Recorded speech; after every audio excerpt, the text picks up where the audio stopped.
You know that feeling when someone says one thing, but their actions scream something completely different. When you're left confused, questioning yourself, wondering if you're going crazy. Well, if you see this pattern, leave. It's inconspicuous, but it devours your focus. The double message. And today, I'm going to show you exactly how to spot it before it destroys your mental clarity and confidence. This isn't just some random observation. This comes from studying Dale Carnegie's principles about clear communication. And what I've discovered is that the most dangerous people aren't the ones who are obviously hostile. They're the ones who create confusion while appearing reasonable. Carnegie emphasized that clarity beats confusion every single time. But what he didn't fully explore is what happens when someone weaponizes that confusion deliberately. I'm talking about people who master the art of the double message. They'll tell you one thing directly, then communicate the complete opposite through their behavior, their tone, or their follow-up actions. And the worst part? They'll make you feel like you're the problem for not understanding their mixed signals. Think about it this way. Carnegie taught us that to win friends and influence people, we need to be clear, honest, and consistent. But what happens when someone uses that very framework against you? What happens when they appear to follow Carnegie's principles on the surface while completely violating them underneath? That's what we're dealing with here. The double message isn't just poor communication. It's a pattern that can completely derail your focus, your confidence, and your ability to make clear decisions. And once you see it, you can't unsee it. But more importantly, once you understand it, you can protect yourself from it. So let me break down exactly what this signal looks like, because recognizing it might be the most important skill you develop this year. The double message, also known as a double bind in psychology, is when someone puts you in a no-win situation through contradictory demands or expectations. But here's where it gets really insidious. The person delivering the double message often does it with a smile, with apparent reasonableness, sometimes even with concern for your well-being. Picture this scenario. Your boss tells you, "I want you to be creative and think outside the box on this project." Sounds encouraging, right?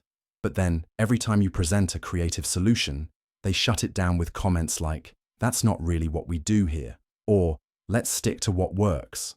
You're getting two completely different messages. Be creative, but don't be creative. Think outside the box, but stay in the box. Or consider this relationship dynamic. Someone says, "I want you to be honest with me about everything."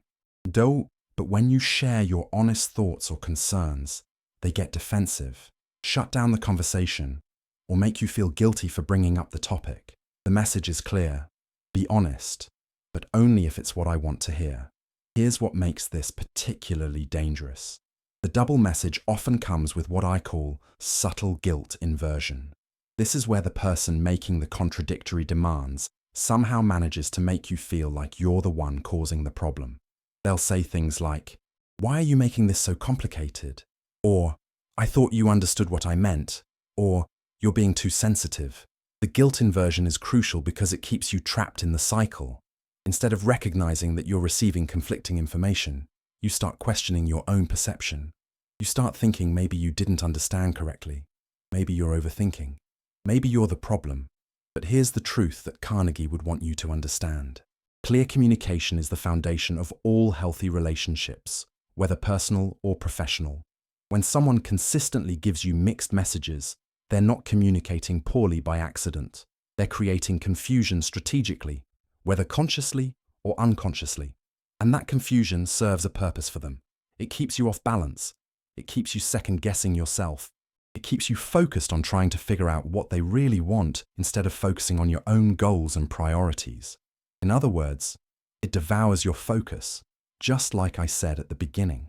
Now let me show you exactly how this pattern appears in real life, because once you see these examples, you'll start recognizing them everywhere. One of the most common places you'll see double messages is around deadlines and expectations. Someone will tell you that a deadline is flexible and that they understand you have other priorities. They'll say things like, "Just get it to me when you can," or "No rush on this." But then, as the deadline approaches or passes, suddenly that flexible timeline becomes rigid. They start expressing frustration, making passive-aggressive comments, or treating the missed deadline as a serious problem. The double message here is clear. This deadline is flexible, but it's also not flexible. You're supposed to somehow know that when you can actually means as soon as possible, and no rush actually means this is urgent. But how could you possibly know that? Another classic example happens around feedback and criticism. Someone will explicitly ask for your honest opinion or feedback. They'll say things like, "I really want to know what you think," or "Please be direct with me," or "I can handle criticism." But when you provide that honest feedback, suddenly you're being too harsh, too negative, or not supportive enough. I've seen this pattern destroy team dynamics. A manager asks for honest feedback about a project or process, then becomes defensive or retaliates against anyone who provides genuine criticism. The team learns that honest feedback actually means "tell me what I want to hear." But that lesson comes at the cost of trust and psychological safety. Here's another variation that's particularly toxic. Someone will present themselves as understanding and flexible about your needs or boundaries. They'll say, "Of course, family comes first," or "I totally understand if you can't do this." But then they'll consistently schedule meetings during your stated unavailable times, assign urgent tasks when you've said you're at capacity, or make comments that suggest they don't really respect the boundaries you've communicated. The message is, "I respect your boundaries, but I don't actually respect your boundaries." And when you try to enforce those boundaries, you're made to feel unreasonable or uncommitted. What's especially insidious about these patterns is how they exploit our natural desire to give people the benefit of the doubt. We want to believe that people mean what they say. We want to assume good intentions. So when we encounter a double message, our first instinct is to try to reconcile the contradiction. We think there must be some explanation that makes sense. But here's what I've learned from studying these patterns. The explanation that makes sense is usually the simplest one. The person is giving you contradictory information because they want different things from you at different times, and they don't want to take responsibility for those changing demands. So how do you protect yourself? How do you maintain your focus and sanity when you're dealing with someone who communicates in double messages? The answer is what I call communication hygiene. It's a 3-step process that creates clarity even when the other person is trying to create confusion. Step 1. Confirm in writing. Whenever someone gives you instructions, deadlines, or expectations, especially if they seem vague or flexible, send a follow-up message confirming your understanding. "Just to make sure I understand correctly, you need this by Friday. But if I run into issues, I should let you know, and we can adjust the timeline. Is that right?" This serves 2 crucial purposes. First, it forces clarity. If someone is being intentionally vague, requiring them to confirm specifics will often reveal the actual expectations. Second, it creates a record. If they later claim they said something different, you have documentation of what was actually communicated. Step 2. Limit channels. Double message communicators often switch between different communication methods to avoid accountability. They might give you one instruction in person, then contradict it in an email, then give you a third version in a text message. Don't play that game. Establish one primary communication channel for important information and stick to it. Let's keep all project communication in email so we both have a clear record of decisions and changes. Step 3. Implement the 24-hour rule. When you receive information that seems contradictory or confusing, give yourself 24 hours before responding or taking action. This buffer time allows you to think clearly about what you're actually being asked to do and whether the request makes sense. It also prevents you from getting caught up in the emotional confusion that double messages are designed to create. During that 24 hours, ask yourself these questions. What am I actually being asked to do? Is this request consistent with previous communications? If I follow these instructions exactly as given, what outcome am I likely to achieve? Does this feel like a setup for failure or criticism? If the answers to these questions raise red flags, you need to set boundaries. And that brings me to the next crucial skill, knowing when and how to exit these conversations. Sometimes, the best response to a double message is a direct request for clarity, but you need to do this in a way that doesn't allow for more confusion or manipulation. Here are some scripts that work. When someone gives you contradictory instructions, "I need clear criteria. If that's not possible, I'll take a break from this project until we can establish clear guidelines." This script is powerful because it puts the responsibility back on them to provide clarity while giving you permission to step away if they can't or won't. When someone presents you with a no-win choice, please decide, A or B. I'm happy to implement whichever option you choose, but I need a clear direction. This eliminates the possibility of them later claiming they wanted something different or blaming you for choosing the wrong option. When someone asks for feedback, then punishes you for giving it. I want to make sure I understand how feedback works in this relationship. Could you give me an example of feedback that would be helpful to you? This forces them to be specific about what they actually want, instead of hiding behind vague requests for honesty. The key to all of these scripts is that they're respectful but firm. They don't accuse the other person of being manipulative or confusing. They simply request clarity and establish your boundaries around unclear communication. But here's the crucial part. You have to be prepared to follow through. If someone consistently can't or won't provide the clarity you need, that's valuable information. It tells you that this person either doesn't know what they want, or they know but don't want to take responsibility for it. Either way, that's a problem that you can't solve for them. This is where Carnegie's principles about focusing on what you can control become essential. You can't control whether someone else communicates clearly. You can't control whether they take responsibility for their contradictory demands. But you can control how you respond to confusion and mixed messages. And sometimes, the healthiest response is to create distance or end the relationship entirely.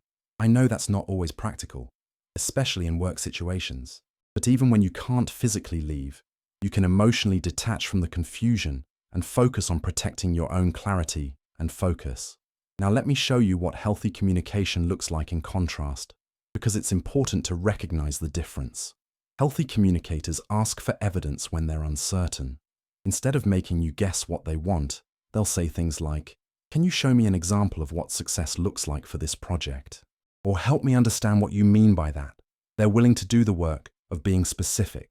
Healthy communicators thank you for disagreement. They recognize that different perspectives make better decisions. When you offer a different viewpoint or raise concerns, they respond with curiosity rather than defensiveness. That's interesting. Tell me more about why you see it that way. Healthy communicators agree on revision processes. They understand that requirements and expectations can change, but they're transparent about those changes. I know we originally said the deadline was flexible, but circumstances have changed. Can we agree on a new timeline that works for both of us? The difference is night and day. Healthy communicators take responsibility for clarity. They don't put the burden on you to figure out what they really mean. They don't punish you for taking them at their word. And they don't make you feel crazy for expecting consistency between their words and actions. Which brings me to your personal protection system. I want you to create what I call a see and leave checklist. This is a list of specific warning signs that tell you you're dealing with someone who communicates in double messages, and it's time to create boundaries or distance. Here are the 5 items I recommend for your checklist. Item 1. They consistently say one thing and do another, especially around respect for your time or boundaries. If someone repeatedly schedules meetings during your blocked time after saying they respect your schedule, that's a clear signal. Item 2. They ask for your honest opinion, then become defensive or retaliatory when you provide it. This pattern tells you that they want validation, not genuine input. Item 3. They give you flexible instructions that become rigid expectations without warning. This shows they're not taking responsibility for their own changing priorities. Item 4. They make you feel confused or crazy for taking their words at face value. Healthy people don't punish you for believing what they tell you. Item 5. They consistently put the responsibility on you to figure out what they really mean, instead of being direct about their needs and expectations. Write these down in a notebook or your phone. Review them regularly. And when you see 3 or more of these patterns with the same person, that's your signal to create serious boundaries or exit the relationship if possible. But here's something interesting I've discovered. Seeing too much can also be a risk. Once you become aware of these patterns, you might start seeing them everywhere, even where they don't exist. Not every miscommunication is a double message. Not every moment of confusion is manipulation. The difference is intent and pattern. Healthy people occasionally send mixed signals because they're human. They're figuring things out as they go, or they're dealing with changing circumstances. But when you point out the confusion, They take responsibility and work to clarify. They don't make you feel like the problem for not understanding. Double message communicators, on the other hand, consistently create confusion and consistently make you feel responsible for that confusion. The pattern is persistent, and it always somehow becomes your fault. That's why your checklist is so important. It helps you distinguish between normal human communication challenges and toxic patterns that are designed to keep you off balance.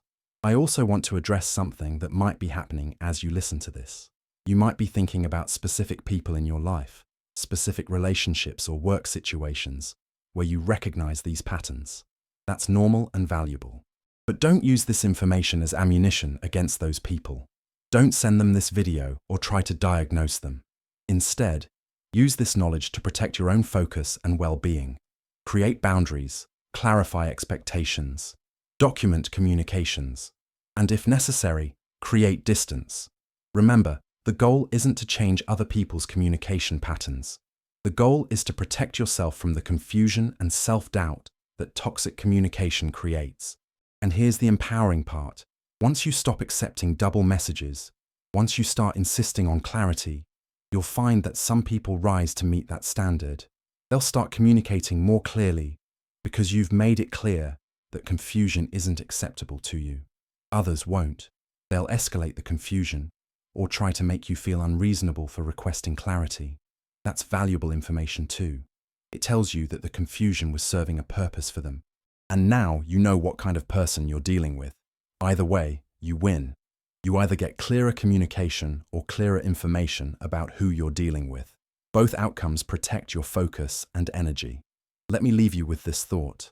Dale Carnegie built his entire philosophy around the idea that clear, respectful communication is the foundation of all successful relationships. But he was writing in an era when most people shared that value. Today, we live in a world where some people have learned to weaponize confusion. They've learned that keeping others off balance gives them power and control.